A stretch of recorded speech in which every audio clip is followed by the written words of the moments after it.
Les chers amis, salut, comment allez-vous? Donc, la séance d'aujourd'hui, Inch'Allah, nous allons terminer les articles. On a déjà travaillé les articles définis. Aujourd'hui, nous allons voir les articles indéfinis. Quelle en est la différence entre un article défini et un article indéfini? Est-ce qu'ils s'accordent en genre et en nombre avec le nom? Et est-ce qu'on a des cas exceptionnels? Commençons. Donc, un article défini est une sous-catégorie de déterminants indéfinis. Il sert à désigner un animal, une personne ou un objet indéterminé. Donc, à partir de cette définition, on constate en premier temps que un article défini, c'est tout à fait le contraire d'un article indéfini. Défini, indéfini. Lors de la première séance des articles, donc j'ai dit qu'un article défini, il sert à désigner quelqu'un que l'on connaît. Mais un article indéfini, je parle d'un animal, d'une personne ou bien d'un objet indéterminé, c'est-à-dire que je ne connais pas. Voilà. J'ai un stylo et une règle. J'ai un stylo et une règle. Donc, regardez ici les deux articles indéfinis, un et une, dans cette phrase, même si j'ai lu, donc j'ai un stylo. Mais est-ce que vous connaissez de quel stylo je parle? Connaissez-vous cette couleur? Sa marque? Donc, vous n'avez pas aucune idée, sauf qu'il s'agit d'un stylo. Est-ce que je parle du stylo noir, rouge, bleu, un stylo en plastique? Donc ici, vous n'avez pas assez d'informations sur le stylo dont je parle. Et c'est la même chose pour la règle. Vous ne connaissez pas de quelle forme géométrique s'agit-il. Nous n'avons pas qu'une seule règle. Donc ici, on retient qu'un article indéfini, il sert à désigner un objet indéterminé. D'accord? Il n'est pas déterminé, il n'est pas connu. Voilà. Donc, comme d'habitude, je vais vous donner les articles indéfinis qu'on emploie en français. On a en premier temps l'article indéfini un. Alors, je l'emploie pour les noms masculins singuliers. Par exemple, alors on a un professeur, un livre, un policier, un programme. Donc, ces mots-là, leur catégorie du genre et du nombre sont des noms masculins singuliers. Et regardez quand j'ai dit un professeur, donc il y a une ambiguïté ici, le mot reste vague. Je ne connaissais pas de quel professeur je parle. Un professeur, mais est-ce que c'est de l'arabe, du français, des mathématiques? Je ne sais pas. D'accord? Un livre, est-ce que c'est un livre en français, en arabe? Voilà. Donc, on a un policier et un programme.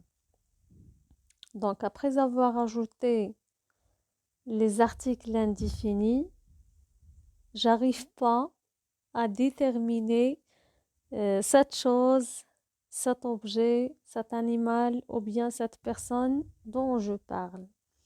Et puis, on a l'article indéfini, une, pour le féminin singulier.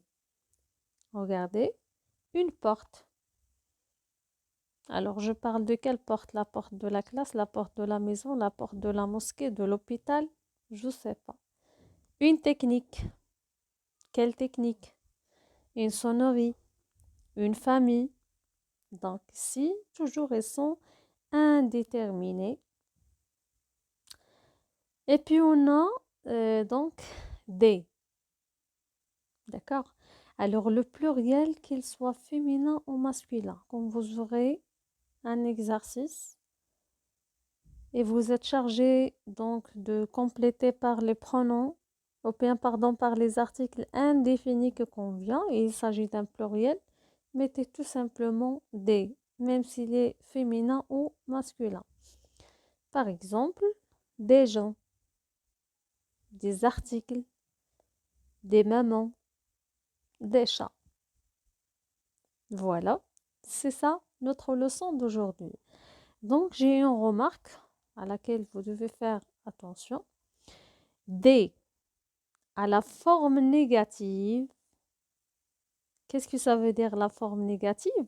C'est une phrase qui contient ne pas, ne jamais. D'accord?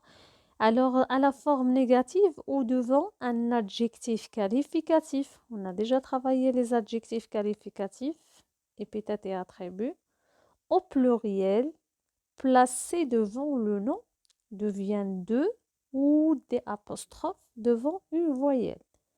Et je répète, les voyelles sont A, E, I, O, U, Y. Je vais vous donner un exemple pour mieux comprendre. Nous avons cette phrase: j'ai vu des animaux. J'ai vu des animaux. Donc, regardez, on a le sujet, le verbe qui est conjugué au passé composé et puis un complément d'objet direct. J'ai vu des animaux.